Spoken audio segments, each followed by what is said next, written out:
excited for our next guest. He has been many things in the NFL. General manager for the Green Bay Packers during the time with Brett Favre and Aaron Rodgers, and has been a constant part of education for me, and it's what he lives in now as a professor of law. Welcome to the show, Mr. Andrew Brandt on the Mercedes-Benz fans phone line. Andrew, how are we doing? I'm doing well, Ryan. Always good to be with you. And as I say before, we met way before you knew who I was. I was representing Ricky Williams and met you at Disney when you guys were all getting the awards way back in 1998 or 9. Yep. I forget when that was. Yep. Yeah. Long time. I've been really interested to get your take on, I've watched you post some things on Twitter and talk about it in your newsletter, and the biggest thing I've come away with is how was Deshaun Watson's agent able to leverage this situation with a guy that was carrying so much baggage, and so that he got the largest guaranteed contract ever this summer? Yeah, I mean, there's a lot to unpack here, obviously, about the suspension and where things are going, but you bring up the point that still stuns me. I've been following this a long time, 30-something years between being an agent, running a team, and being a media analyst and professor. Never seen a contract like this in the sport, ever. This is a contract you see in the NBA. This is a contract you see in Major League Baseball. We've never seen one like this in football, ever. And what strikes me so much thinking about this is that this was achieved in part, and maybe even in large part, by his own misconduct. By his own misconduct. Think about that.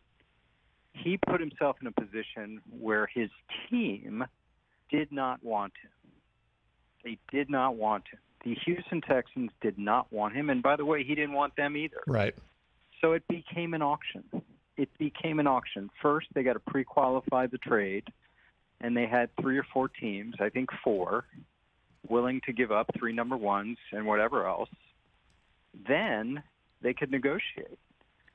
And if you remember, I think everyone listening remembers, at one point, the Browns were out. They were out. He's a Southern kid. It was the Saints and Falcons and maybe the Panthers. And the Browns were a distant 4th. But I'll never forget the moment with Ian Rappaport and Adam Schefter. I'm like, is this real? Right. The Browns were not only back in, but they got him. And you sort of read through the lines, and the way they got him was the contract. Because it's like, okay, it looks like they handed a piece of paper to the agent and said, fill it out. Because it's got the $46 million a year. That's obviously the best ever. It's got the full guarantee. No one's gotten that. I mean, Kirk Cousins got 3 years. This is 5 years. And then the clause everyone talks about, which is first year, minimum salary, $1 million. That's the only money subject to suspension. That's the rules. The only suspension forfeiture comes out of salary, not bonus. And lo and behold, $45 million bonus, which has written in the contract no forfeiture of bonus due to suspension. So it was written in a way that protects Watson more than any player's been protected. And we haven't even talked about what he came into this deal with, the circumstances that everyone's talking about. And then I get back to where I started. In part due to his own misconduct, he created the perfect storm for this contract. It is absolutely unbelievable that we're at this position. I have another question too around the legality of things, especially there's been some discussion around if the appeals judge comes back with a harsher sentence and it's something that the Deshaun camp doesn't like. Are they able to do similarly to what Zeke and Tom Brady were able to do and then try to go file an injunction? So there's a restraining order of sorts to stop it from happening immediately and he can go play. I've heard 2 different scenarios that's not a possibility with this situation, and it is. Is there a chance any chance anywhere that we could see Deshaun Watson in those first couple weeks of the season this year? Yeah, Ryan, I'm a lawyer. I'm a law professor. I'm not a litigation lawyer, so I don't have the true expertise in this. The way I see it is, if Watson's team, which is his individual lawyers and the union, try to take this out of the arbitration system, the one thing I'm sure of is that when it eventually reaches an appeals court, as Brady, as Elliott, as Adrian Peterson, they will lose. They will lose. So whatever happens, before we get to whether he can play week 1, he will eventually lose. That's settled law because these courts defer to arbitration systems. They don't want to deal with this stuff if it's written in a CBA. Yeah. But in terms of whether he can play, the way I look at it is, has his team, his collective bargaining unit, the union, agreed on a 6-game suspension. They put out a statement saying they accept the 6-game suspension. So any preliminary injunction to stop further suspension would start after Game 6. That's the way I read it. I'm sure their lawyers say, well, the new appeal decision, say it's 12 games or 16 games, will replace the 6 games. I don't know if I read it that way. Right. But let's see what happens. It would be I've been pretty strong on what the Cleveland Browns did this year and the way Jimmy Haslam went about it and how he probably upset a lot of owners around the league because of it.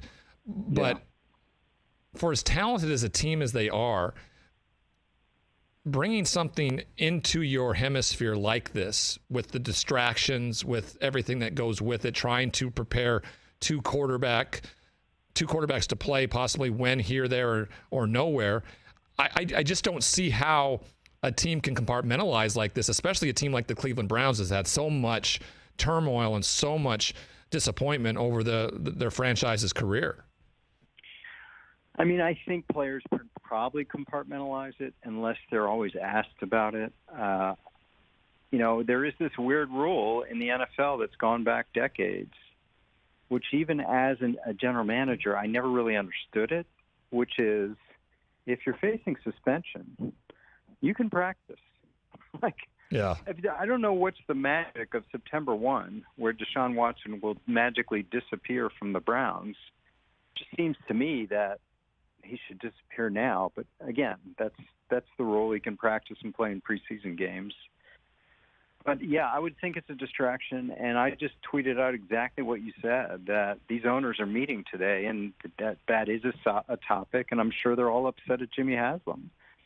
But like I said, it was a money deal. I just wonder, and maybe we'll never know, where the Saints and the Falcons' choking point was. In other words, would they have done a deal like this but for giving them the suspension-free bonus? Or would they have done the full guarantee? Or what stopped them? Because I have no doubt he wanted to play for one of those teams. Right. And the money just was too good in Cleveland. The decision, and before we get you out of here, just continuing on with that, I've been doing some research around the amount of money that's being handed to these wide receivers this offseason. Yeah. It is it's precedent setting. And there's teams that have shown that we are willing to pay a bag to a wide receiver, and there's teams that have said that, who have offloaded them to the other team, that we're not willing to do that. You look back since like 2014 in terms of cap percentage for a wide receiver, a number one wide receiver. The Super Bowl champion hasn't had a high cap number guy. Mainly they found one in the draft and they've been able to live with him on a rookie contract, but not one who's gone out in free agency and paid a big time wide receiver. Why do you feel that's changed in the mindsets of some of these general managers? Have coaches been more influential in terms of where the offenses are going? It just seems to, I'm not a big proponent of paying guys that much money or that much of a percentage of your cap number to a wide receiver. I'd look elsewhere in terms of a guy who protects the quarterback, and the guy that rushes the quarterback. I tend to feel the way you do. That is a position, and I think the biggest story of 2022 is not Russell Wilson or Deshaun Watson. I think the biggest story of 2022 is the transformation of the wide receiver marketplace in two parts. I can understand the Devontae Adams, Tyreek Hill, Cooper Kupp level, even Christian Kirk, who's a free agent, because those guys have skins on the wall. Those guys are known as top veteran players. The one that shook the market in my mind was A.J. Brown, because now you're dealing with a guy in a rookie contract. Yep.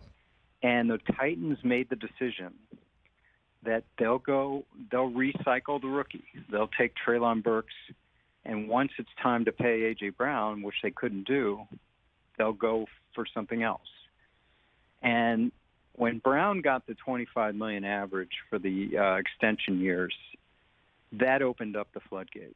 Because now Terry McLaurin, now Deebo Samuel, now DK Metcalf can go to their teams and say, we're not talking about Tyreek Hill and Devontae Adams.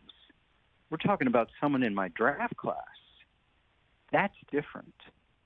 So then it was only a matter of time for those other three players to get paid, and they all basically have the same contract, all four of those guys. And now Brown's the only one that left, but that's an interesting phenomenon. So now, a fourth-year rookie contract receiver has great ammunition. Yep.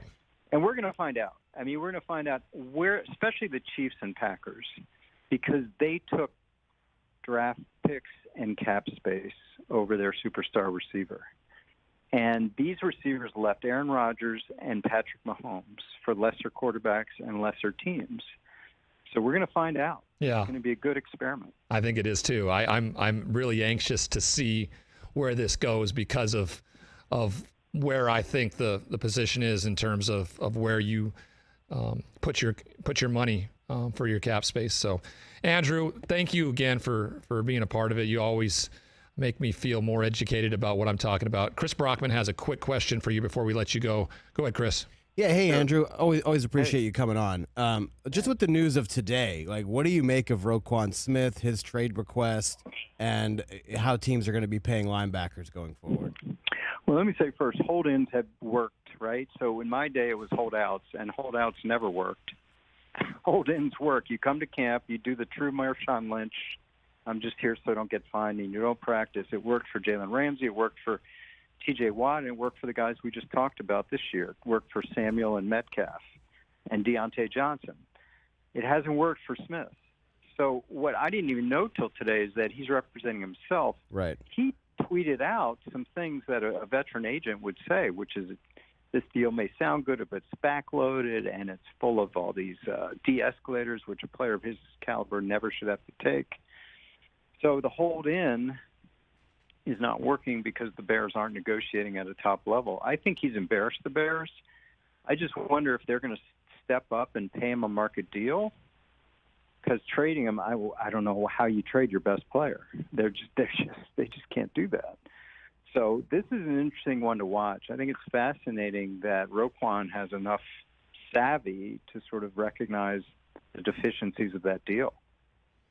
Yeah, the Chicago Bears are in for a roller coaster of a season, I feel like. It should be fun to watch in that division, a division you were a part of for some time. Andrew, again, thanks for joining.